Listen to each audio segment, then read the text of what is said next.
ಪ್ರಿಯರೇ, ದೇವರು ಒಳ್ಳೆಯವರು, ಒಳ್ಳೆಯದನ್ನೇ ಮಾಡುವವರಾಗಿದ್ದಾರೆ.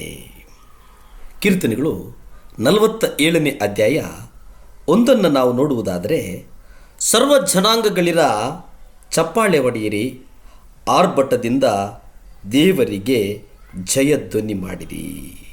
ದೇವರಿಗೆ ನಾವು ಜಯಧ್ವನಿಯನ್ನು ಮಾಡಬೇಕು ಅನ್ನುವಂಥದ್ದನ್ನು ನಾವು 47ನೇ ಕೀರ್ತನೆ 1ರಲ್ಲಿ ನಾವು ನೋಡ್ತೇವೆ. ಪ್ರಿಯರೇ, ಇಲ್ಲಿ ಸರ್ವ ಜನಾಂಗಗಳಿರ, ಇಲ್ಲಿ ನಾವು ನಿಜ ದೇವರ ಚಟುವಟಿಕೆಗಳಲ್ಲಿ ಲೋಕದ ಎಲ್ಲ ಜನರ ಸಂತೋಷಕ್ಕಾಗಿ ಇಲ್ಲಿ ಅತಿ ಹೆಚ್ಚು ಪ್ರಾಮುಖ್ಯತೆಯನ್ನು ನಾವು ನೋಡುತ್ತೇವೆ. ಆದರೆ ಪರಾತ್ಪರನಾದ ಯೆಹೋವನು ಭಯಂಕರನಾಗಿದ್ದಾನೆ. ಧರ್ಮೋಪದೇಶ ಕಾಂಡ 7ನೇ ಅಧ್ಯಾಯ 1:21 ನೀವು ನೋಡುವುದಾದರೆ ಅಲ್ಲಿ ದೇವರು ಹೇಳ್ತಾರೆ, ನೀವು ಅವರಿಗೆ ಹೆದರಿಕೊಳ್ಳಬೇಡಿರಿ, ನಿಮ್ಮ ದೇವರಾದ ಯೆಹೋವನು ನಿಮ್ಮ ಮಧ್ಯದಲ್ಲಿದ್ದಾನೆ. ಪ್ರಿಯರೇ, ಈ ಲೋಕದಲ್ಲಿ ನೀವು ಯಾರಿಗೂ ಹೆದರಿಕೊಳ್ಳುವಂತಹ ಅಗತ್ಯ ಮತ್ತು ಅನಿವಾರ್ಯತೆ ಇಲ್ಲ ಅನ್ನುವಂಥದ್ದನ್ನು ನೀವು ಗ್ರಹಿಸಬೇಕಾಗಿದೆ. ನೀವು ಯಾರಿಗೂ ಹೆದರಿಕೊಳ್ಳುವಂಥ ಅಗತ್ಯ ಇಲ್ಲ. ಯಾಕಂತಂದರೆ ಯೇಸು ಕ್ರಿಸ್ತನ ರಕ್ತ ನಮ್ಮನ್ನು ಪ್ರೋಕ್ಷಣೆ ಮಾಡಿದೆ. ಯೇಸು ಕ್ರಿಸ್ತನ ರಕ್ತ ನಮ್ಮನ್ನು ಆತನ ಕದಂಬ ಬಾಹುಗಳಿಂದ ನಮ್ಮನ್ನು ರಕ್ಷಿಸಿದೆ. ಆ ಕಾರಣಕ್ಕೆ ನಾವು ಆತನ ಮಕ್ಕಳು ಅನ್ನುವ ಕಾರಣಕ್ಕೆ ದೇವರು ನಮ್ಮನ್ನು ಆತನ ರಕ್ತದಲ್ಲಿ, ಆತನ ಕೃಪೆಯಲ್ಲಿ, ಆತನ ಮಮತೆಯಲ್ಲಿ, ಆತನ ಮಮಕಾರದಲ್ಲಿ ದೇವರು ನಮ್ಮನ್ನು ಸೆಳೆದುಕೊಂಡಿದ್ದಾನೆ. ಅಯಸ್ಕಾಂತ ಕಬ್ಬಿಣವನ್ನು ಸೆಳೆದುಕೊಳ್ಳುವ ರೀತಿಯಲ್ಲಿ ಯೇಸು ಅನ್ನುವಂಥ ನಾಮ, ಯೇಸು ಅನ್ನುವಂಥ ಮಹಿಮಕರವಾದಂಥ, ಮಂಗಳಕರವಾದಂಥ, ಒಳ್ಳೆಯತನವಾದಂಥ ಒಂದು ನಾಮ ನಮ್ಮನ್ನು ಅಪ್ಪಿಕೊಂಡಿದೆ ಅನ್ನುವಂಥದ್ದನ್ನು ನಾವು ಗ್ರಹಿಸಬೇಕಾಗಿದೆ. ಪ್ರಿಯರೇ, ಆದರೆ ದೇವರು ಒಳ್ಳೆ ದೇವರು.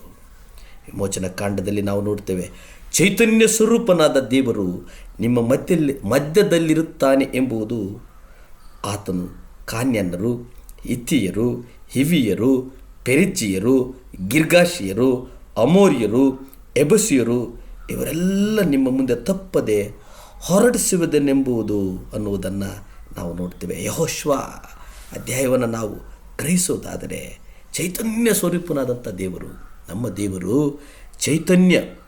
ಚೈತನ್ಯ ಸ್ವರೂಪಿಯಾದಂಥ ದೇವರು ಅನ್ನುವಂಥದ್ದನ್ನು ನಾವು ಅರಿಯಬೇಕಾಗಿದೆ.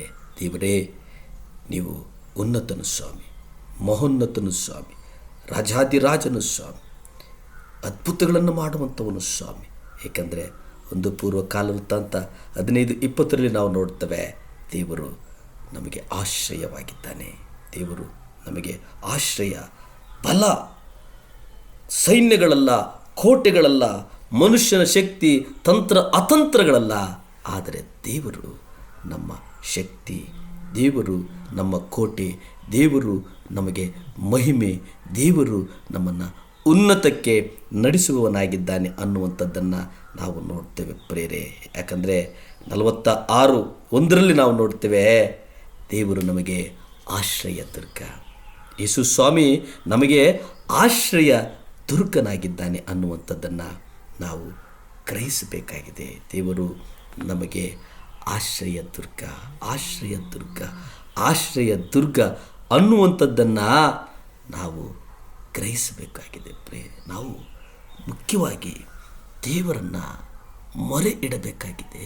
ದೇವರೇ, ಸಹಾಯ ಮಾಡಪ್ಪ. ದೇವರೇ, ನಿಮ್ಮ ಕೃಪೆ ನನ್ನ ಮೇಲಿರಲಿ. ದೇವರೇ, ನಿನ್ನ ಪ್ರಸನ್ನತೆ ನನ್ನ ಮೇಲಿರಲಿ ಎಂಬುದಾಗಿ ನಾವು ನಿತ್ಯ ವಿನೂತನವಾಗಿ ನಾವು ನಡೆಯಬೇಕಾಗಿದೆ. ದೇವರು ನಮ್ಮನ್ನು ನಡೆಸುವವರಾಗಿದ್ದಾರೆ. ಪ್ರಾರ್ಥನೆ ಮಾಡಿಕೊಳ್ಳೋಣವೇ?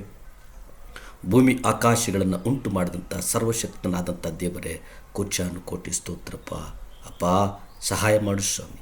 ರಾಜ, ಸಹಾಯ ಮಾಡು ಸ್ವಾಮಿ. ಇಮ್ಮಾನುವೇಲದಂಥ ದೇವರೇ, ಸಹಾಯ ಮಾಡು ಸ್ವಾಮಿ. ಎಲ್ಶಡಾಯ್, ಸಹಾಯ ಮಾಡು ಸ್ವಾಮಿ.